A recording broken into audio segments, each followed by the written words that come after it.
À quoi faut-il prêter attention quand on visite un local et que l'on veut transformer en centre de self-stockage? Salut à tous, je suis Nicolas Todo, je suis spécialisé dans l'investissement dans les centres de self-stockage. Je suis moi-même propriétaire de 3 centres de self-stockage en France et dans cette vidéo, je vous propose de voir ensemble quels sont les éléments auxquels il faut prêter attention quand on visite un local et ce local, on va vouloir le transformer en centre de self-stockage. Premier élément, l'accessibilité.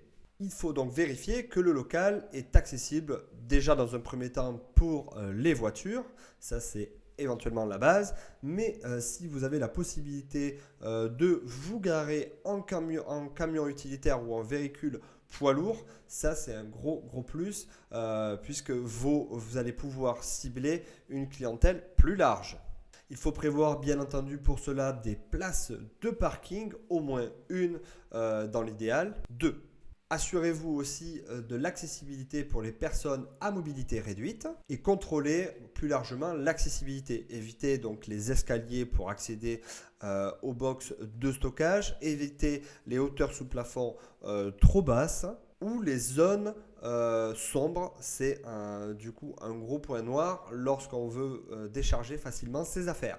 Autre élément à contrôler, c'est la structure du local. Vérifiez donc que le local est en bon état, qu'il n'y a pas de fissures et surtout vérifiez qu'il n'y a pas d'humidité dans votre local.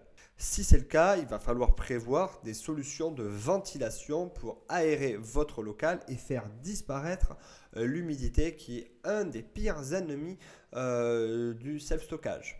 Si vous devez faire du stockage sur plusieurs niveaux, il faut s'assurer que la structure est suffisamment solide pour pouvoir supporter le poids des stocks. Troisième élément, l'électricité. Vérifiez donc s'il y a un compteur, un tableau électrique, si l'électricité est aux normes ou s'il va falloir prévoir des travaux pour le mettre aux normes.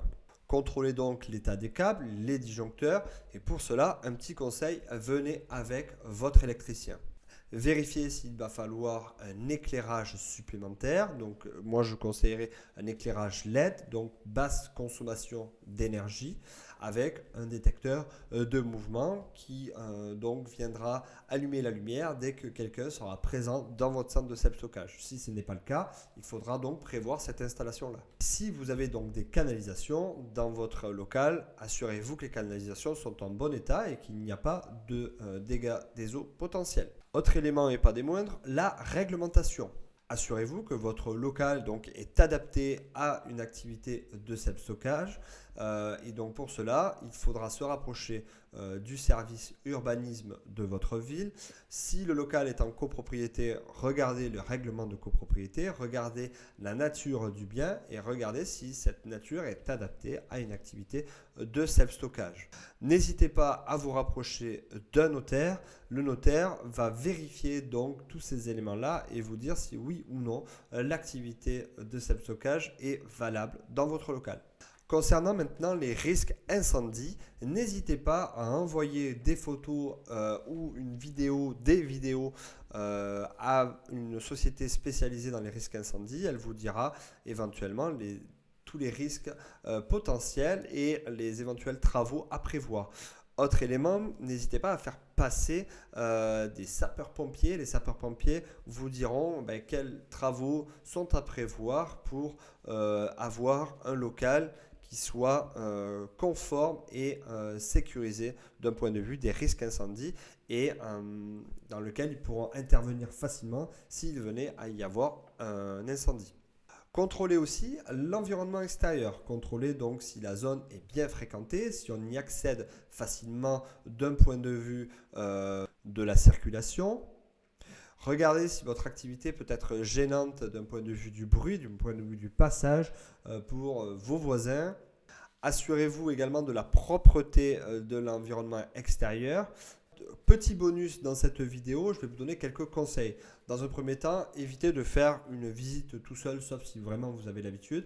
N'hésitez pas à vous faire accompagner par un professionnel, que ce soit donc par exemple un électricien ou un maçon s'il y a des travaux de maçonnerie à prévoir. N'hésitez pas à faire plusieurs vidéos, à partager ces vidéos à votre assureur, partager cette vidéo à un concepteur de box. N'hésitez pas également à prendre des cotes, un maximum de cotes. N'hésitez pas à prendre des photos pour les partager à tous les partenaires de votre futur projet. N'hésitez pas à envoyer ces vidéos, à envoyer des documents, des règlements de copropriété, notamment si vous êtes en copro, à votre notaire. N'hésitez pas à consulter, comme je l'ai dit tout à l'heure, les services d'urbanisme, les pompiers. Et à partir de là, vous serez rassuré sur la viabilité de votre projet. Alors, je ne vous ai pas donné tous les éléments à contrôler, seulement les éléments principaux. Il en existe bien d'autres. Et c'est d'ailleurs la raison pour laquelle j'ai créé une formation dédiée à l'investissement dans les centres de self-stockage. Cette formation est dispensée par moi-même, mais également par des professionnels du secteur, un assureur spécialisé, un concepteur de box, un avocat, un notaire, un courtier et j'en passe. Et donc, tous ces partenaires vous partageront leurs techniques, leurs connaissances pour vous assurer un projet de qualité qui vous assurera la rentabilité escomptée.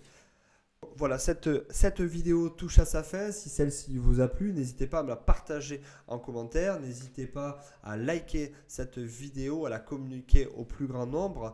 Si vous avez des questions, je me ferai un plaisir d'y répondre.